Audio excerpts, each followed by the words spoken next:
Hello friends, I am Priyanka and you are watching Priyanka's teaching. Friends, today I am going to explain you the poem The Naming of Cats by T.S. Eliot. Friends, this poem is given in the book of class 7, New Oxford Modern English. Friends, I want to tell you the tone of the poem is very bouncy and carefree.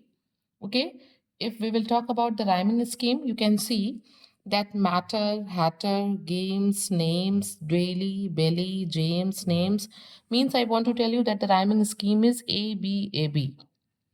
और अगर हम एक नज़र में देखें as a title तो यहाँ पे जो हमारा फिगर ऑफ स्पीच है वो पर्सोनिफिकेशन यूज़ हुआ है क्योंकि इसको एक कैट को जो है एक नाम दिया जा रहा है तो अगर हम पोएम को पढ़ेंगे then we will come to know that personification is also there in this poem. So I'm going to explain you the poem line by line. Please be with me and let's start. In some countries, it is common to have a pet cat. कुछ देशों में ये बहुत सामान्य बात है कि लोग बिल्ली को एज अ पेट रखते हैं, ठीक है? Find out about different animals kept as pet. आप और भी पोइट यहाँ पे कह रहा है कि आप और भी पता लगाइए कि किन किन एनिमल्स को हम एज अ पेट रखते हैं. Discuss it keeping a pet a good thing और अ बैड थिंग. और ये भी डिस्कस करिए कि जानवरों को पालतू मतलब जानवरों को घर में रखना शौक से एज अ पेट ये एक अच्छी बात है, अच्छी चीज़ है या नहीं. Okay, have a class debate. और इस पे आप चाहिए तो क्लास पे एक डिबेट भी करा सकते हैं. Okay friends, in the introduction of the poem, I want to tell you that the poem uses a short rhythmic dialogue to describe how cats get or choose their names. Okay, it states that a cat must have three different names, specifically one that is familiar, one that is particular and one that is secretive. जिसे कोई जानता ना हो, जिसे सिर्फ कौन जानता हो, बिल्ली. बेसिकली इसमें कैट्स के तीन तरह के नाम की बात की गई है. ओके, एक जो बहुत फेमिलियर नेम होगा, एक जो बहुत पर्टिकुलर नेम होगा और एक बहुत जो सिक्रेटिव नेम होगा. So now I am going to explain you the poem line by line. The naming of cat is a difficult matter. It is not just one of your holiday games. यहाँ पे जो poet है वो कहते हैं कि बिल्लियों का नाम रखना, बिल्लियों को नाम देना कोई हॉलीडे गेम्स की तरह इजी टास्क नहीं है. It's not a piece of cake, ठीक है ना. ये एक बहुत डिफिकल्ट मैटर है. ये गर्मियों में छुट्टियों में खेले जाने वाले गेम की तरह कोई इजी टास्क नहीं है. ये एक बहुत ही डिफिकल्ट मैटर है, गंभीर मामला है. Okay, you may think at first I am as mad as a hatter when I tell you a cat must have three different names. यहाँ पे पोइट हमसे कहता है कि अगर मैं आपसे ये कहूँ कि बिल्लियों के तीन अलग अलग नाम होने चाहिए तो आप मुझे क्या समझेंगे? पहले आप मुझे मैड समझेंगे. आपको लगेगा कि मैं क्या हूँ, मैं एक पागल, एक सन की इंसान हूँ क्योंकि मैं ये कह रहा हूँ कि बिल्लियों के तीन अलग अलग नाम होने चाहिए. चलिए अब आगे देखते हैं कौन कौन से तीन नाम होने चाहिए. First of all there is the name that the family use daily. और यहाँ पे पोइट एक्सप्लेन करते हुए कहता है कि इन थ्री नेम्स में से जो पहले तरह का नाम है वो ऐसा होना चाहिए जिसे फैमिली मेंबर्स जो है वो डेली यूज करते हैं, उसी नेम से जो है अपने पेट को बुलाते हों. For example such as Peter, Augustus, Alonzo और जेम्स. सच एज विक्टर और जोनाथन, जॉर्ज और बिलबेली. मतलब ये कुछ नाम दिए गए हैं जो कैसे नेम है, वो ऐसे नेम है जो फैमिली मेंबर्स जो है जिसको डेली बुलाते हों. All of them sensible everyday name. Sensible मतलब जिनका कुछ अर्थ निकलता है. पोइट यहाँ पे कहता है कि यहाँ ऊपर जो भी नेम दिए हुए हैं, चाहे वो पीटर है, ऑगस्टस है, एलोन्जो है, जेम्स है, ठीक है, विक्टर है, जोनाथन है, जॉर्ज है या बिलबेली है, ये सारे ऐसे नेम्स हैं जो सेंसिबल हैं, जिनकी कुछ मीनिंग निकलती है. और ये everyday names means common names हैं जिनको सब लोग जानते हैं और सब उनसे बिल्लियों को बुलाते हैं. There are fancier names if you think they sound sweeter. और फिर इस चीज़ को और एक्सप्लेन करते हुए पोइट कहता है कि कुछ फैंसियर नेम भी हो सकते हैं इन कॉमन. ये जो फैमिलियर नेम्स हैं इसमें कुछ नेम ऐसे भी हो सकते हैं जो बड़े फैंसियर हों और साउंड कैसे करें, बड़े स्वीट, सुनने में कान को बड़े अच्छे लगें. Okay, some for the gentleman, some for the dames. और यहाँ पे पोइट कहता है ये जो नाम है ये कुछ पुरुषों जेंटलमैन्स के नेम हो सकते हैं और कुछ जो है डेम्स यानी कि कुछ मैडम्स के नेम हो सकते हैं, कुछ मैडम्स के नेम हो सकते हैं, यानी कि कुछ जेंट्स और लेडीज के नाम भी हो सकते हैं जिनको हम रख सकते हैं कैट्स के लिए.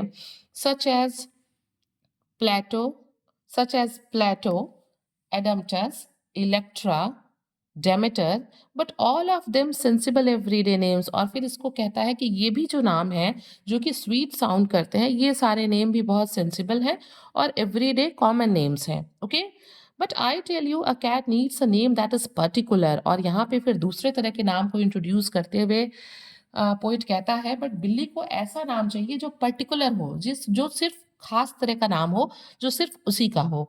मीन्स ये सेकंड तरह का नेम की बात यहाँ पे कर रहा है। पहला नेम कैसा होना चाहिए? फेमिलियर होना चाहिए, ठीक है, जिसको सभी लोग जानते हो, सभी लोग बुलाते हो।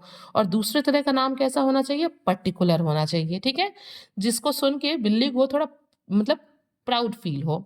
A name that is peculiar and more dignified. और वो सेकंड तरह का जो पर्टिकुलर नेम है वो ऐसा होना चाहिए जो थोड़ा स्ट्रेंज हो, पेक्युलायर हो, थोड़ा अद्भुत नाम हो और थोड़ा डिग्निफाइड, थोड़ा रिस्पेक्टेबल नेम भी हो।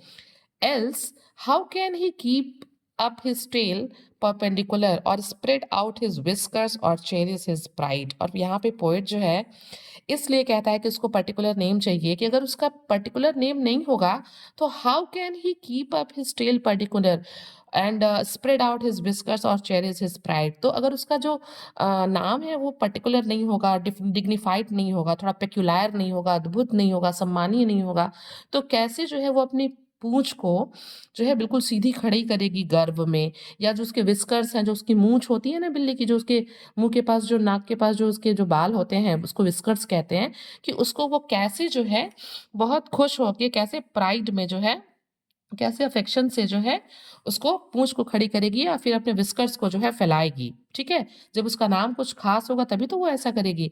Of names of this kind I can give you a quorum. और पोइट कहता है कि इस तरह के पर्टिकुलर नेम्स का मैं आपको पूरा एक कोरम यानी कि एक पूरा सेलेक्टेड ग्रुप जो है वो प्रोवाइड कर सकता हूँ। फ्रेंड्स, नेक्स्ट पेज पे आने के पहले you right me in the comment section कि आपको यहाँ पे सबसे स्मार्ट प्रीटी हैंडसम कैट कौन सी लग रही है या लग रहा है। Okay, now come on the next page. Such as, अब आगे जो है ये पर्टिकुलर नेम्स के कुछ ग्रुप दिए हुए हैं। सच एज मुनफस्ट्रैप, मुनकस्ट्रैप, मुनकस्ट्रैप, क्रैक्सो, कोरिकोपैट, ओके, और कोरिकोपैट, सच एज बम्बलुरिना और एल्स जेलिलोरम। मतलब आप देखिए ये नाम इतने डिफिकल्ट हैं कि इनको प्रोनाउंशिएट करना भी मुश्किल हो रहा है, तो फिर दूसरा किसी बिल्ली का नाम होना तो बहुत मुश्किल ही है। And friend, one more thing I want to tell you, मैं आपको बताना चाहती हूँ कि अभी यहाँ पे जो पहले कुछ नेम्स दिए हुए थे ना, जैसे प्लेटो, एडेमटस, इलेक्ट्रा, डेमेटर, ये सारे जो नेम्स हैं ये ग्रेट माइथोलॉजिकल नेम्स थे, ठीक है, जो कि जो फेमिलियर नेम्स थे ये सब देवी देवताओं के नाम थे, ठीक है, माइथोलॉजिकल नेम्स थे।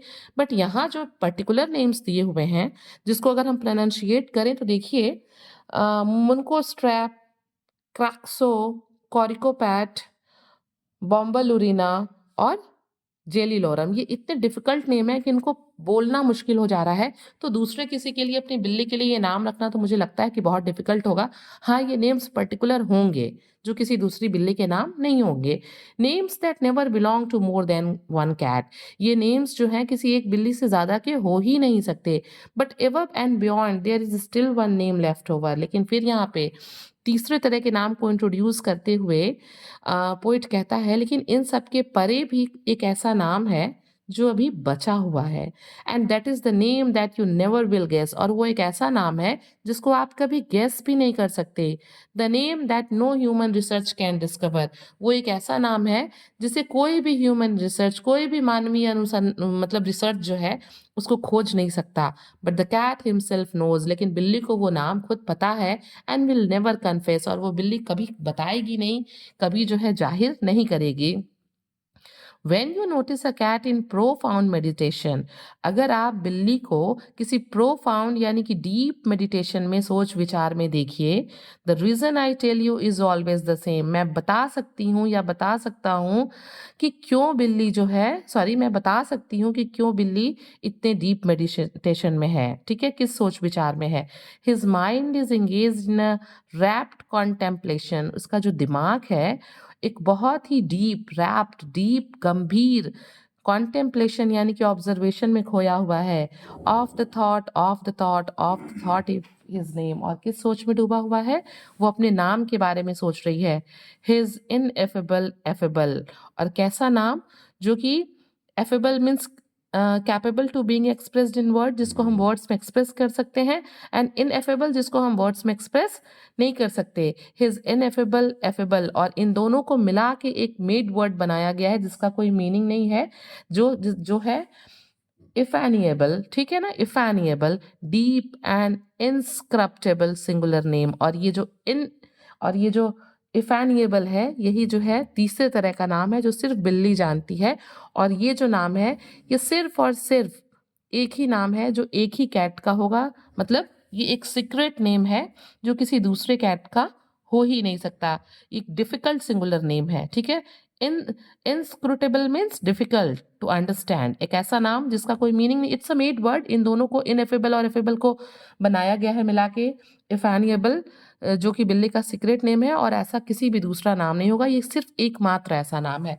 तो फ्रेंड्स, हम लोगों ने देखा कि पोएट जो है बेसिकली यहाँ पे कहता है कि जो कैट है उसके 3 तरह के नाम होने चाहिए, ठीक है, one that is familiar, one that is particular and one that is secretive, और वो यहाँ पे इस तरह के कुछ नाम को सजेस्ट भी करता है। Friends, if you like the explanation, please do share to others, and very thank you for watching.